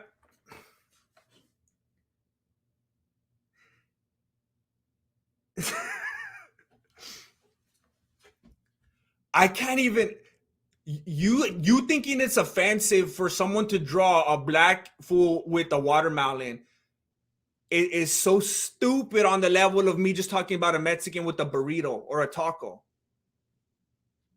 I can't even begin to find out what's offensive about that.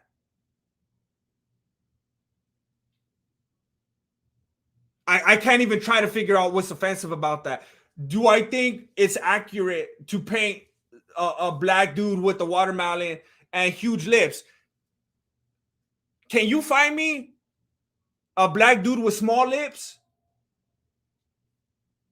Can we Carmen Sandiego this right now? Can you guys put it on Reddit for me or something? Can you send me a picture? Maybe you're gonna have to download Photoshop. Can you send me a picture of a black dude with small lips? Because any black dude that I know, they got big lips and they're proud of it. And everybody wishes they had lips like them. Are you kidding me? We got dudes out there doing that water bottle challenge, trying to make their lips all huge, wishing they had lips like black dudes. And I've never come across a black individual that doesn't like watermelons. I can't believe that's considered offensive. That's like talking about a Mennonite and saying they don't like that funky bread that they eat. What's it called? It starts with a K or something. That's like saying, oh, is it offensive? Is it offensive to put an Italian with the cannoli? How is that offensive? What if they put a Chinese lady and they put a picture of some dumplings or some rice? Is that offensive? No!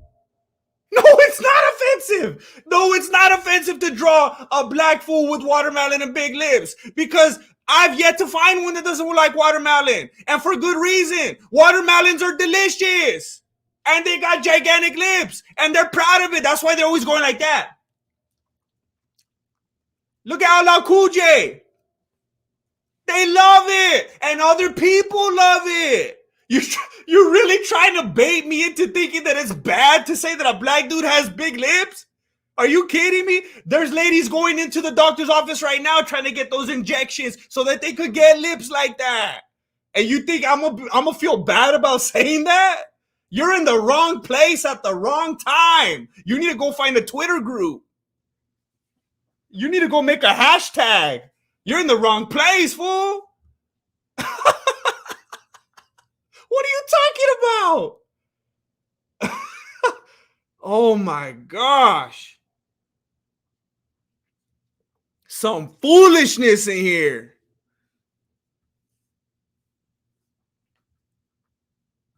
Dude thought he had me. I can't believe this. I saw something of color pop up right here.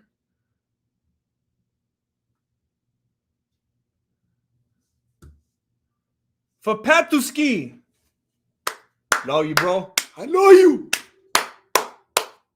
Thank you for being here. Thank you.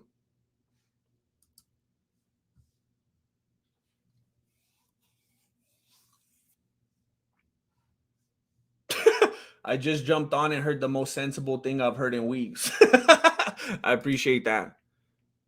Hey, there's a lot of text. There's a lot of text online. People just saying stupid stuff. Sometimes we need to go back and forth.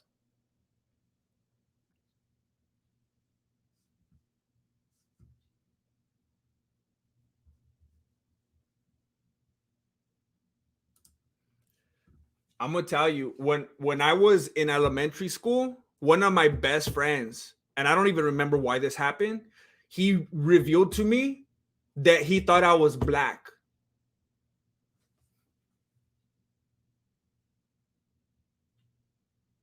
I mean, people have a hard enough time believing I'm Mexican. He thought I was black. The only thing I could think of, is that I was absolutely obsessed with Fresh Prince of Bel-Air, and I wonder if I was putting off some vibes, you know? He thought I was black. When I was just out of high school and delivering pizzas, some people thought that I was Chinese. I could kind of see that one. I could kind of see it. People throughout my whole life have thought that I'm Italian. I don't know if it's because of the eyebrows or what. People always think that I'm Indian. And I'm not talking about Native American. I'm talking about actual Indian. What's the other one? I don't know. But everyone seems to think I'm anything but Mexican. People always think I'm white. They always think I'm everything but Mexican.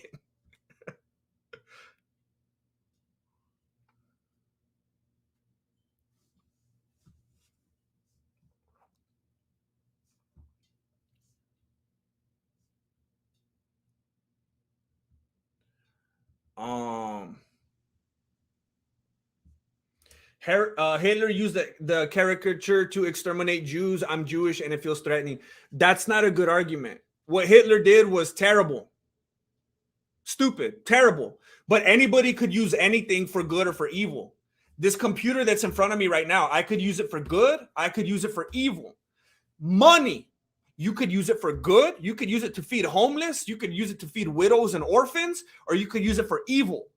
You could use your car for good or for evil. You could use your phone for good or for evil. That's not a good argument.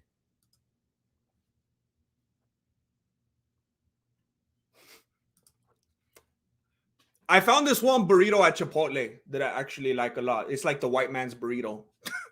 Marilena loves Chipotle, and I've always hated it. And she kept trying to get me to find something that I like there. And to this day, I don't even know what it is or what it's called, but it's on her phone because I've ordered it a few times, and I got all my different details down so that I actually like it. And every time she asks me, I forgot what all the different things to ask for, but she already has it saved. So I'm getting there. I'm growing. And what I do love is potato tacos. I love potato tacos. Those are good. I could eat potato tacos all day. Uh,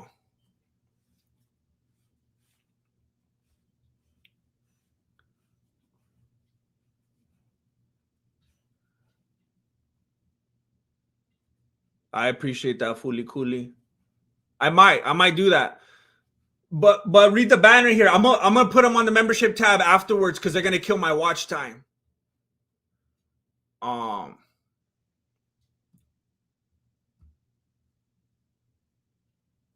Victimhood is pretty much the most desirable trait in this cultural climate. Absolutely, absolutely. It's like the currency. Um, the Karen culture. um,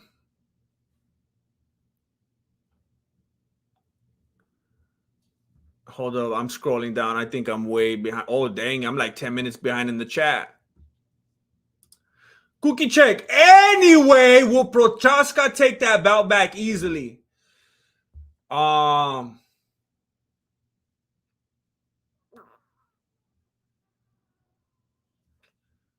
think so. Jamal Hill, I said it before. I was shocked at how people were praising him after that fight with Glover because he looked so bad, so sloppy, so sluggish, so tired. He like barely beat him. Imagine Prochaska. I can't believe the way that people were praising him.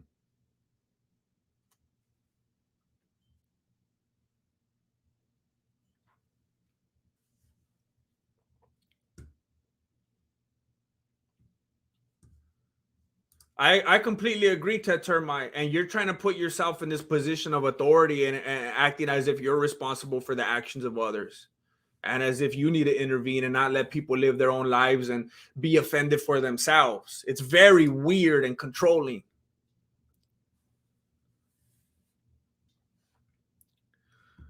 Wow, I am way behind.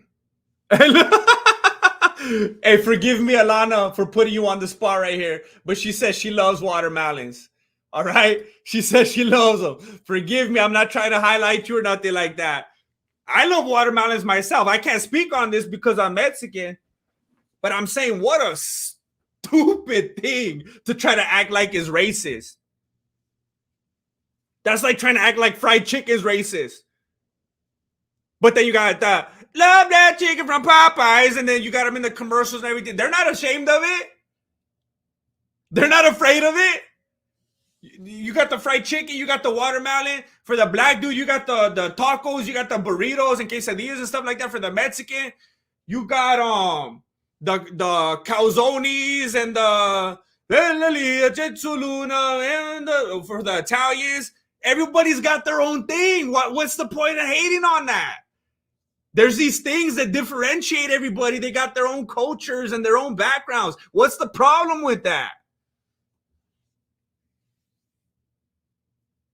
Wow, I'm way behind. Mike Perry has small lips.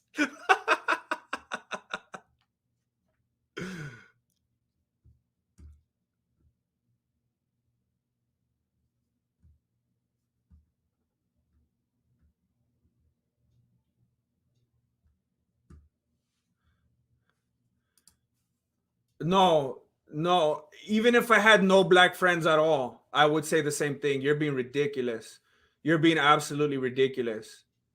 Absolutely ridiculous. You're trying to take the position right now that a black individual has to be ashamed and embarrassed of having big, full lips. You sound like Hitler right now. You're saying that a black fool has to be ashamed of having big lips and it should not claim that as a thing that generally black dudes get to enjoy and partake in.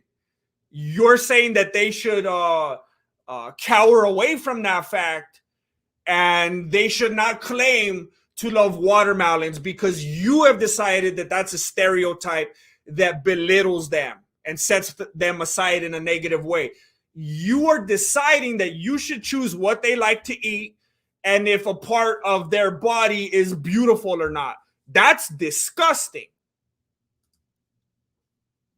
I thought you were Filipino.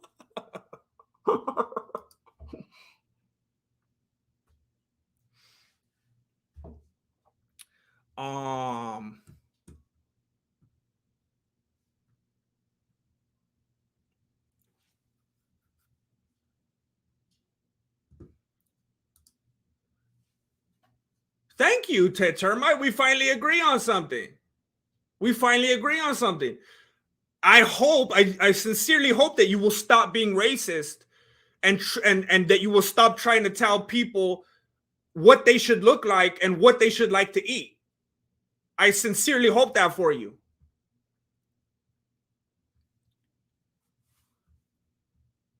I have never told a black person or a Chinese person or an Italian person what they should eat or what they're expected to look like or not look like.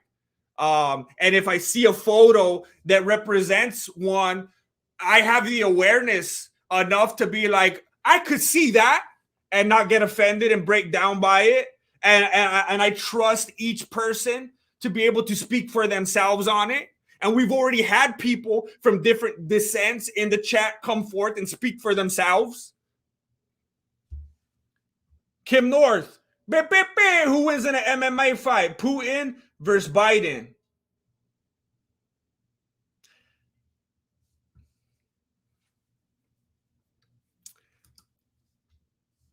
I think Putin I think Putin takes it in not too many rounds. I think Putin takes it. I think you're playing with me. Lance Tompkins. Beep, beep, beep, beep. People are sensitive. They're the type of people that go to comedy shows to be offended. It's crazy. It's like you don't know where you are. It doesn't make any sense to me. I mean, those are all over the internet. Those are all over YouTube. Just people going to a comedy show, getting offended at the fact that people are trying to make light of stuff. It's insane.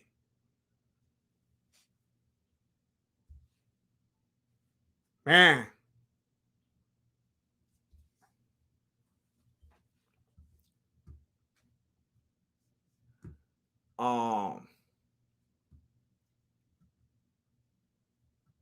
The first sensible thing that Termite said. Putin and Trump is the better contest. That's true. But man, I think Putin's just more physically capable at the moment. I think he would judo throw him.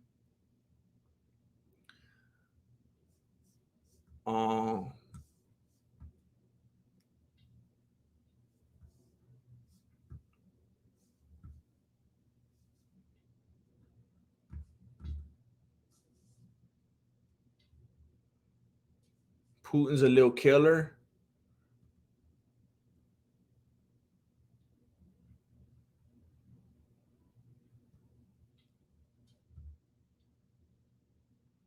Hey, congratulations. Good luck, Alana. Good luck putting that work in. That's dedication when you do the internship. You're moving to something good then.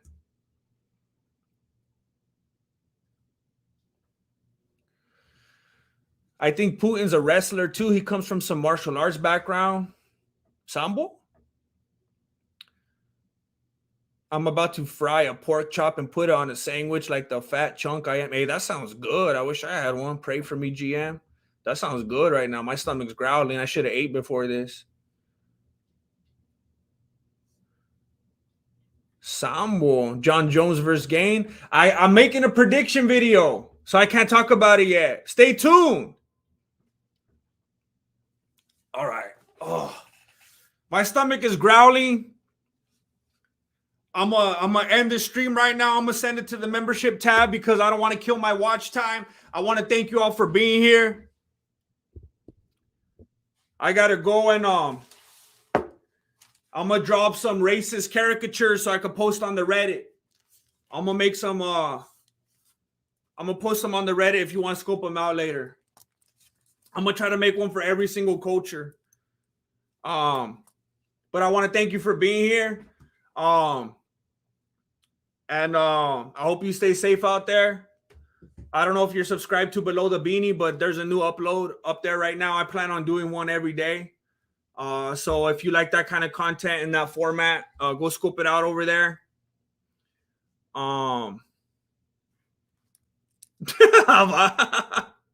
But I appreciate you. Take care of yourself. And